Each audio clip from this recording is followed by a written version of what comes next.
coaching par le cheval. Une expérience assez intéressante que nous avons fait il y a de ça quelques temps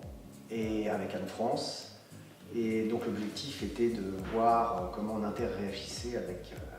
avec une jument en l'occurrence, puisqu'a priori c'est un animal qui renvoie beaucoup notre feeling, nos sentiments, qui réagit beaucoup. Donc le but après c'est d'essayer de transposer un petit peu en entreprise ou avec les autres ce que ça a pu nous faire sentir. Donc Anne France nous a fait une démonstration, seule dans le manège, assez étonnante, c'est-à-dire pas un bruit, le cheval arrivant, et puis après en effet, par le regard, par peut-être le souffle, on a eu l'impression en tous les cas que le cheval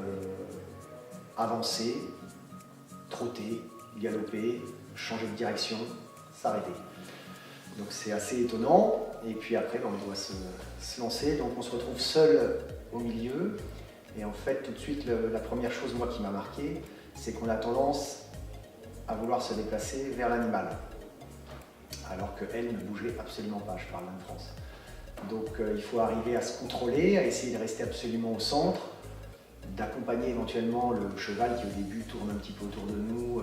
voilà. Et en fait on s'aperçoit assez vite, en tous les cas c'est mon ressenti, que si on pense à quelque chose, ou si on essaie de se dire tiens je vais faire de la télépathie avec le cheval,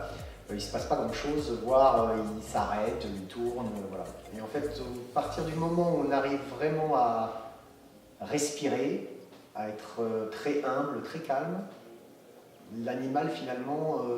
nous accompagne un petit peu dans notre mouvement sur place, dans notre cercle, et en tous les cas en ce qui me concerne, il s'est mis à marcher dans la bonne direction. De temps en temps, quand il y avait une petite hésitation, j'ai voulu utiliser la longe,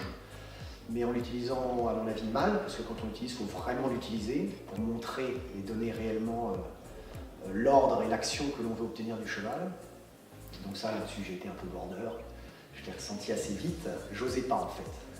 Mais globalement, j'ai réussi à me calmer, je suis d'un naturel assez calme de toute manière, je suis en céphalogramme plat, donc c'est très dur de m'énerver, et en même temps, je ne rentre pas non plus dans des excitations folles.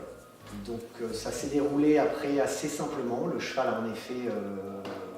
fait tourner autour de moi, je l'accompagnais par le mouvement en essayant de rester sur place, et puis après le trot,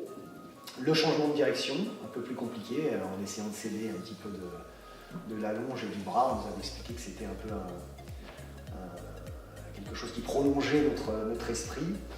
et puis aller jusqu'au galop. Et j'ai quand même eu, à un moment donné, de la déconcentration, ou je ne sais pas si j'en avais marre d'attendre, parce que c'était assez long avec certains, et j'ai réellement senti qu'à ce moment-là, où j'étais plus tellement dedans, parce que je considérais que j'avais fait à peu près le job, le cheval a commencé un petit peu à partir, non pas dans tous les sens, mais à faire des choses que je ne pensais pas lui demander. Et j'avoue que le fait de se remettre dans une posture où, au contraire, on baisse la tête, on respire calmement et on oublie tout pendant que le cheval fait 2-3 tours, tout d'un coup, de lui-même, il s'arrête en effet à nouveau, et ça permet de reprendre le fil. Donc j'ai trouvé ça, j'ai trouvé ça assez étonnant. Maintenant, dans les transpositions dans la vie de tous les jours, moi, ce que je pourrais en retirer, c'est surtout qu'il faut se maîtriser, il faut savoir rester calme et pas réagir trop dans la précipitation, parce qu'en face de nous, on n'a pas des animaux, mais on a des hommes qui ont chacun leur caractère, perception particulière des choses. Donc voilà, moi je suis d'une nature calme, je réfléchis pas mal en général avant de parler, avant de donner des directives, tout en étant assez carré. Donc voilà, ça peut juste me faire une piqûre de rappel, je dirais. En tout cas, c'est quelque chose qui m'a parlé sur le moment. Après, j'ai pas encore assez de retours et d'expérience pour savoir si ça va me permettre de faire plus.